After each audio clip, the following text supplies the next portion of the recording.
There are a lot of characters that are admirable: Goku, Himmel, Naruto, Thorfinn, and my favorite of all, Dr. Tenma. But they are not relatable, and that's the point. ये characters relatable होने के लिए नहीं बने हैं, ये characters बने हैं टू शो अस कि अगर हम अपना बेस्ट दें तो एज अ पर्सन हम कहाँ तक पहुंच सकते हैं, हम क्या बन सकते हैं. They are like goal post for us, right? कि अपना बेस्ट देने के रास्ते पर अगर हम चलते रहेंगे तो we can be this person. We admire them, not relate to them. हो सकता है इनके कुछ कैरेक्टर ट्रेट से हम रिलेट कर लें, लेकिन we admire them much more than we relate to them. I think the most relatable character is Denji, especially for a lot of Indians. Not just Indians, कोई भी बंदा जिसकी लाइफ हार्ड है. I will try to prove it in this video. और इस sense में relatable नहीं कि हाँ sex obsessed guy just like me for real for real. इस सेंस में कि ही लैक्स पेशेंस. इस सेक्स ऑब्सेशन जो हम देखते हैं is a symptom of his lack of patience. और मैं तुम्हें बोल रहा हूँ कि प्लीज यहाँ कमेंट में किसी के लिए एंडिंग स्पॉइल मत करना, सबने नहीं पढ़ी है. इस वीडियो के साथ ही मैं एक छोटी वीडियो डाल दूंगा एंडिंग के बारे में, उसमें मैं मेरे थॉट्स डिस्कस करूंगा. वहाँ कमेंट्स करना जो करना है, ओके? यहाँ अगर तुमने मैंगा की स्पॉइलर दी तो मैं कमेंट डिलीट कर दूंगा. अभी देंजी कैसे रिलेटेबल है उसकी आओ बात करें. पहले बात करते हैं कि देंजी को क्या चीज जैसा वो है वैसा बनाती है. जैसे मैंने बोला, Denji is a person who lacks patience. He is very very impulsive. क्यों? क्योंकि उसकी लाइफ काफी ज्यादा हार्ड थी. वो पॉवर्टी में बड़ा हुआ विदाउट एनी सपोर्ट, जिसकी वजह से देंजी को अपने सर्वाइवल के लिए इम्पल्सिव बनना पड़ा. Just to be clear, impulsive का मतलब है एक्शंस दैट आर डन जल्दबाजी में, बिना वो चीज और उसके लॉन्ग टर्म कॉन्सिक्वेंसेस के बारे में प्रॉपरली सोच के. जब देंजी पॉवर्टी में था, वहां वो अगर अपने एक्शंस के बारे में ये सोचने लग जाता कि मैं ये जो एक्शन कर रहा हूँ इसके लॉन्ग टर्म कॉन्सिक्वेंसेस क्या है, तो वो मर जाता. खाने को नहीं था उसके पास, तो सोचो इस सिचुएशन में वो जल्दबाजी ना करके रुक के ये सोचने लग जाता कि लॉन्ग टर्म में मेरा आंख बेचना सही है, मेरे टेस्टीज बेचना, एक ही बेचा था ना उसने, मेरे टेस्ट बेचना, मेरा इसकी सारी बातें सुनना, ये सही है या नहीं. वो भूख से मर जाता, नहीं तो ये देंजी को मारता. देंजी को अपना हर डिसीजन बिना लॉन्ग टर्म कॉन्सिक्वेंसेस के बारे में सोचकर क्विकली लेना पड़ता था. उसके पास पेशेंट होने की प्रिविलेज नहीं थी. जैसा भी काम हो बिना लॉन्ग टर्म सोचकर वो ये सब करना पड़ता था जस्ट फॉर हिज सर्वाइवल. देंजी की जो भी इस टाइम वांट्स थी वो बेसिक सर्वाइवल नेसेसिटीज थी.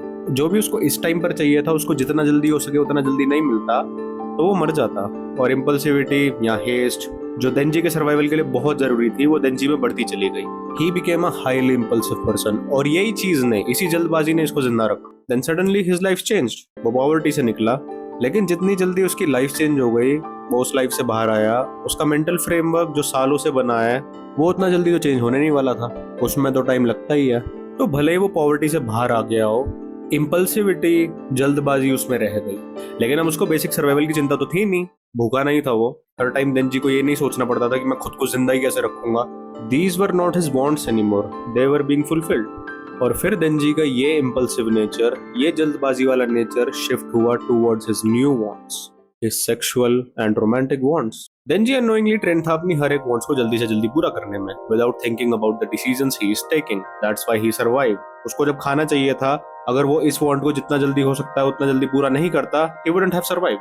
और अब जब बेसिक सर्वाइवल के बारे में उसे सोचना नहीं पड़ता, अब उसकी वांट्स थी to have sex, have some sort of romantic relationship. And because he was trained to be impulsive towards his wants, desires, वो इसको भी लेकर इम्पल्सिव था. उसको इस चीज की भी जल्दबाजी थी. और if we see, Denji was not creepy, right? वो लड़कियों को ग्रोप नहीं करता था जैसे बाकी एनिमे में लोगों को करते हुए दिखाते हैं, और ये मजाक की तरह दिखाया जाता है फॉर सम रीजन. वो लड़कियों को एज इंडिविजुअल्स भी देखता था. He was just very impulsive in his desire of sex or any kind of intimate relationship, जिसकी वजह से ये जल्दबाजी करके सेल्फ डैमेजिंग डिसीजंस लेता था. लॉन्ग टर्म का सोचना नहीं सीखा था उसने. और intimate relationship required some sort of long term plan, right? इसलिए वो स्टूपिड डिसीजंस लेता गया, जिस इम्पल्सिविटी ने देंजी को जिंदा रखा. देंजी की लाइफ चेंज होने के बाद वही इम्पल्सिविटी इसके लिए एज ए कैरेक्टर सबसे बड़ी प्रॉब्लम बन गई. और आगे भी इस दुनिया में ये इम्पल्सिव डिसीजंस हमेशा प्रॉब्लम नहीं थे देंजी के लिए. ये अभी भी देंजी के सर्वाइवल में हेल्प करते थे. तुम अगर नोटिस करो तो he is best at taking insane quick decisions, जो इसकी फाइट में बहुत ज्यादा हेल्प करते हैं.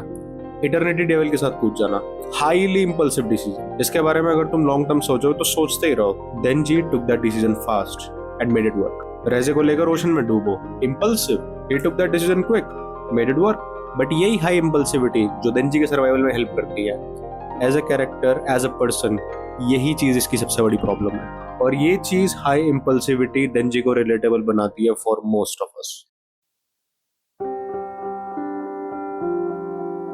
हम ज्यादातर इंडियंस की लाइफ ऑन एवरेज काफी ज्यादा हार्ड है. अगर तुम इस वीडियो को देख रहे हो तो इट मींस कि हमारी लाइफ देंजी जितनी खराब नहीं है, but still our lives are hard enough. Mostly क्योंकि हमारे देश में ज्यादातर लोगों के पास स्ट्रॉन्ग फाइनेंशियल सिक्योरिटी नहीं है जिससे लोग रिलैक्स कर पाए। इसलिए एग्जैक्टली देंजी जैसे जो हम लोग भी काफी प्रेशर फील करते हैं to do things in haste. हमारा देंजी की तरह हिसाब नहीं है कि अगर हमें इस एग्जैक्ट मोमेंट पर खाने को नहीं मिला तो वी विल बी डेड। लेकिन हमारे दिमाग में भी एक बात बैठी हुई है कि हमने अगर चीजें जल्दी से नहीं करी तो और lives will be ruined. For example, ज्यादातर लोग 17-18 में 12th पास करते हैं, राइट? तो मान लो अगर तुम फेल हो गए और तुमने 20 की उम्र में 12वीं पास करी, तुम्हारे दिमाग में ये चीज है कि अगर ये चीज हुई तो तुम्हारी लाइफ खराब हो जाएगी। ये इमेजिन करके तुम लोगों को एंजाइटी फील हो रही होगी, राइट? हमारे दिमाग में एक टाइम फ्रेम है जिस टाइम फ्रेम में सारी चीजें पूरी हो जानी चाहिए, otherwise life is ruined. Financial pressure और सोसाइटल प्रेशर जो हम लोग फील करते हैं उस वजह से थॉट हम में रहता है, और इस थॉट की वजह से we are also train to be जल्दबाज, train to be a person जो जल्दबाजी में चीज करता है, और this trains us to be impulsive like Denji, और because of this we can relate to Denji. और जैसे देंजी को उसकी जल्दबाजी ने जिंदा रखा, it also helps us, right? Exam में जल्दबाजी हमें पास कराती है, यही जल्दबाजी हमें जल्दी से कॉपी बनवाती है असाइनमेंट्स, या अगर तुम जॉब करते हो तो इसी जल्दबाजी ने तुम्हारी हेल्प करी होगी कुछ चीजें करने में। लेकिन देंजी की तरह ही एटलीस्ट कुछ प्रॉब्लम्स तुम्हारी लाइफ में होंगी ऐसी जो इसी जल्दबाजी की वजह से आई है। तुमने कुछ डिसीजन लिया जल्दबाजी में बिना लॉन्ग टर्म इम्पैक्ट सोचकर, और अब दिक्कत हो रही है तुम्हें इसकी तरह। भले वो जल्दबाजी में रॉन्ग करियर पाथ चूज करना हो जो सबसे ज्यादा होता है, रिलेशनशिप इश्यूज हो, माँ बाप की कोई तुमने बात ऐसी मान ली हो जिससे अब तुम्हें दिक्कत हो रही है। हम पर प्रेशर है चीजें जल्दी से जल्दी करने का, और इस प्रेशर में रह रहकर हमें किसी भी चीज में पेशेंट होने का चांस नहीं मिलता, और हम अपनी धीरे धीरे पेशेंस लूज कर देते हैं और वी बिकम इम्पल्सिव लाइक देंजी। जो लोग फाइनेंशियली सिक्योर है, जिन पर इस चीज का प्रेशर नहीं है कि अगर वो चीजें जल्दी से नहीं करेंगे तो their life will be ruined, उनमें पेशेंस लूज नहीं होती, और they can think about their actions and plan them much more clearly. इसलिए तुम देखते होगे कि ज्यादातर जो बंदे सक्सेसफुल होते हैं किसी भी एस्पेक्ट में, उनका बैकग्राउंड सिक्योर होता है। ये तुमने अपने आसपास भी देखा होगा कि जो लोग तुम्हारी क्लास में, तुम्हारे स्कूल में अच्छा परफॉर्म कर रहे हैं, जिनके सिर्फ मार्क्स अच्छे नहीं आते, जो एक्स्ट्रा करिकुलर में भी आगे हैं, ज्यादातर वो लोग फाइनेंशियली सिक्योर और सपोर्टिव घर से आते हो। जल्दबाजी means to do something quick without proper planning, और it will always cause a lot more problems because you are not planned. और ये लैक ऑफ पेशेंस, जल्दबाजी, इंपल्सिविटी देंजी की तरह तुम्हारी लाइफ के हर एक एस्पेक्ट को अफेक्ट करेगी। करियर, हॉबीज, रिलेशनशिप, तुम जो कुछ भी करते हो। जैसे अपनी स्कूटी तुम बिना हेलमेट लगाए ओवर स्पीड करते हो या नहीं, पूरी जुगाड़ वाली मेंटालिटी जो हम में है कि प्रॉपर लॉन्ग टर्म सॉल्यूशन ना ढूंढकर अभी कुछ फटाफट हो जाए, ये भी इसी का सिम्टम है। चीजें सोच कर करो, slow down and think. Trust me, तुम्हें बहुत एंजाइटी होगी जब तुम पहली बार डिसीजन क्विकली नहीं लो, तुम कंडीशन हो इस चीज के लिए, लेकिन you can slowly train yourself to be more patient and think of long term. सिर्फ इतना ही कर लो अभी कि मान लो तुम्हें अगर स्किल बनानी है कि मैं रोज 3 घंटे बैठ के पढ़ूंगा, तो उस पर सिर्फ 2 दिन काम करके फटाफट खुद को जजमेंट मत दो, उस पर एटलीस्ट 6 महीने काम करो। 6 महीने से पहले कुछ मत सोचो कि आज मैंने ढंग से काम नहीं करा, आज मैंने सिर्फ 1 घंटा पढ़ाई करी, आज मैंने 3 घंटा पढ़ाई करी लेकिन मैं डिस्ट्रैक्टेड था तो ज्यादा काम नहीं हुआ। ये करते हुए तुम्हारा जो भी गोल है वो पूरा हो जाएगा या नहीं वो मुझे नहीं पता, लेकिन आई अश्योर यू कि you will be much more better if you are patient with yourself. ये सेम चीज तुम स्पोर्ट में लगा सकते हो, हॉबी में, जिस चीज में तुम करियर बनाना चाहते हो उसमें। सिंपली कि मैं खुद को 6 महीने बाद जजमेंट दूंगा, अभी 1-2 दिन में जल्दबाजी में नहीं। और तुम्हारी पेशेंस बिल्ड होगी। पेशेंस स्किल ही, अगर तुमने स्किल के ऊपर काम करा तो you will live a much better and happier life.